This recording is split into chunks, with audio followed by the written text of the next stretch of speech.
Hi കൂട്ടുകാരെ, സെലിം ബ്ലോസിലേക്ക് സ്വാഗതം. ഇന്ന് ഒരു 1/2 കിലോ നെല്ലിക്ക എടുത്തിട്ടുണ്ട്. അപ്പോഴിത് ഓവർനൈറ്റ് വെള്ളത്തിൽ ഉപ്പ് വെള്ളമൊഴിച്ച് വേവിച്ച് ഉപ്പ് ഇട്ട് വേവിച്ചതാണ്.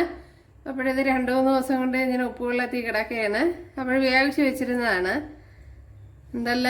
അപ്പോഴിത് വെച്ചൊരു റെസിപ്പി നോക്കാം. അപ്പോൾ ഉപ്പിട്ട വെള്ളത്തിൽ വേവിച്ച് വെച്ചിരുന്നതാണ്. അപ്പോൾ ഇതൊരു 2 ദിവസം കൊണ്ട് അങ്ങനെ കിടക്കുകയാണ്. അപ്പോൾ എനിക്ക് സമയം കിട്ടാത്തതുകൊണ്ട് അങ്ങനെ വെച്ചിരിക്കുകയായിരുന്നു.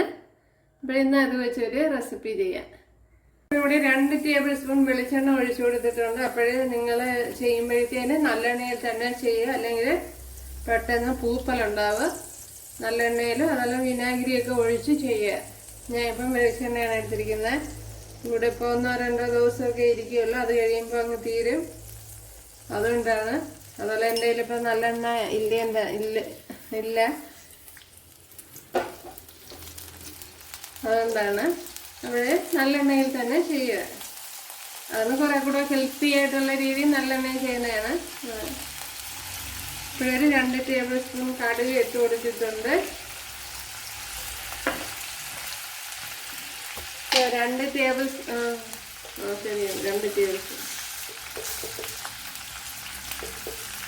ഒരു 1 ടീസ്പൂൺ ഉലുവ ഇട്ട് കൊടുത്തിട്ടുണ്ട്. ഉലുവ വേണമെങ്കിൽ പൊടിച്ചൊക്കെ ഇട്ട് കൊടുക്കാം.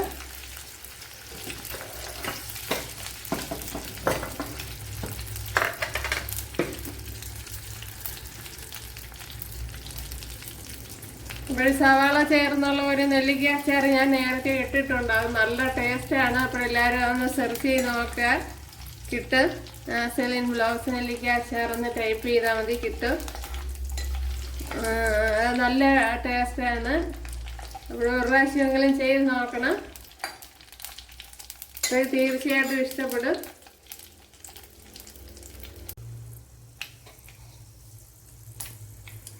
ഇവിടെ കടുക് ഉലുവയൊക്കെ മൂത്ത് വന്നിട്ടുണ്ട്.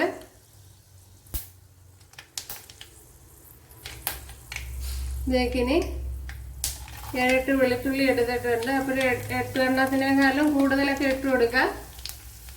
ഒരു 1 ടേബിൾ സ്പൂൺ ഇഞ്ചി എടുത്തിട്ടുണ്ട്. അതുപോലെ തന്നെ ഒരു 2 എരിവുള്ള പച്ചമുളക്, അതുപോലെ 2 എരിവില്ലാത്ത പച്ചമുളക്. ഈ കറിയിലേക്ക് ഇട്ട് കൊടുക്കാം.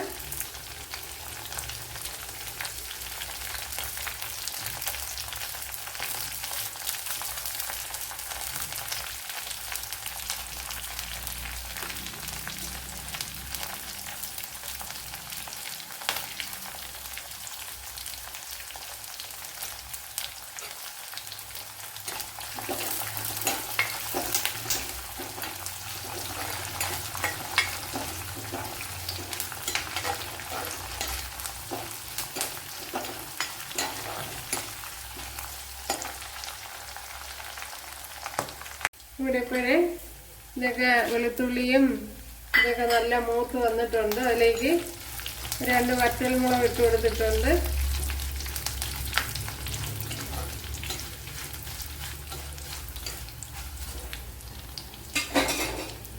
ഇനി ഒരു 2.5 ടേബിൾ സ്പൂൺ മുളക് പൊടി ഇട്ട് കൊടുക്കുക. ഇത് എരിവില്ലാത്ത മുളക് പൊടിയാണ്. അപ്പോൾ എരിവുള്ള മുളക് പൊടിയൊക്കെ ആണെങ്കിൽ ശ്രദ്ധിച്ച് ചെയ്യുക. ഇതിലിപ്പോൾ 1/2 ടീസ്പൂൺ മഞ്ഞൾപ്പൊടി ഇട്ട് കൊടുത്തിട്ടുണ്ട്.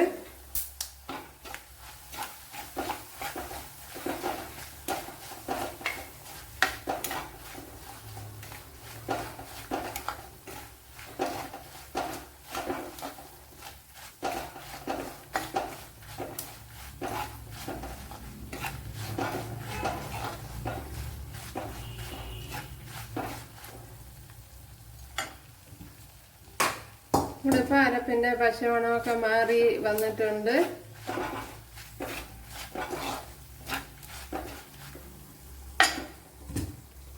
ഇതിലേക്ക് ഇനി വെന്ത നെല്ലിക്ക ഒഴിച്ചു കൊടുക്കാം. ഞാൻ വെള്ളത്തോട് കൂടിയാണ് ഒഴിച്ചു കൊടുക്കുന്നത്. ഞാൻ സാധാരണ വീട്ടിലിടുമ്പോൾ ഇതുപോലെയാണ് ഇടുന്നത്.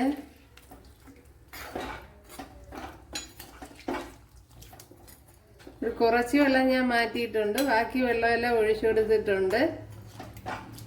ഇതുപോലെ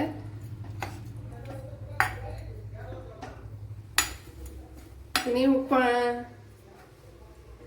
ഒരു കാര്യം ഇട്ട് കൊടുത്തില്ല, കായപ്പൊടി ഇട്ട് കൊടുക്കുക. നേരത്തെ ഇട്ട് കൊടുക്കേണ്ടിയായിരുന്നു, വിട്ടുപോയി. ഒരു 1 ടേബിൾ സ്പൂൺ കായപ്പൊടി ഇട്ട് കൊടുക്കുക. മറ്റേ കായ കട്ടയുണ്ടെങ്കിൽ അതാണ് കുറച്ചുകൂടി നല്ലത്. അപ്പൊ ഞാൻ വീട്ടിലെപ്പോഴും ഇതേ രീതിയിലാണ് ഇടുന്നത്. വീഡിയോ എടുക്കുമ്പോഴാണ് മാറ്റിയൊക്കെ ചെയ്യുന്നത്. ഇതിനി ഒന്ന് അടച്ചു കൊടുക്കുക. അതുപോലെ ഉപ്പ് ഉണ്ടോ നോക്കിയിട്ട് ഉപ്പിട്ട് കൊടുക്കുക.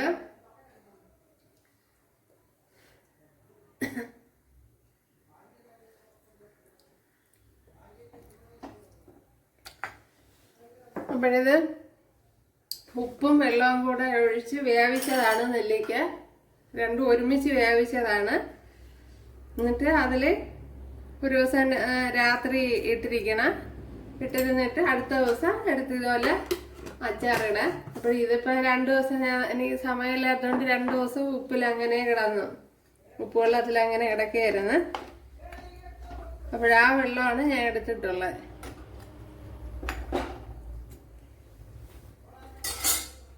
അല്ലാതെ പച്ചവെള്ളമല്ലേ.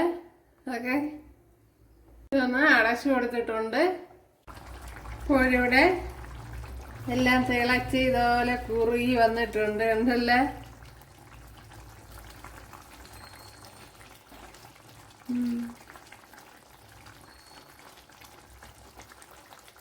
അപ്പം എല്ലാവരും ചെയ്ത് നോക്കാം, തീർച്ചയായിട്ടും ഇഷ്ടപ്പെടും. അതെല്ലാം നല്ല ടേസ്റ്റ് ഉണ്ട് ഇത്. ഈ ചോറിനകത്ത് ഈ കറി ഒഴിച്ച് ഈ ചാറ് ഒഴിച്ച് അങ്ങോട്ട് കഴിക്കണം, നല്ല ടേസ്റ്റാ.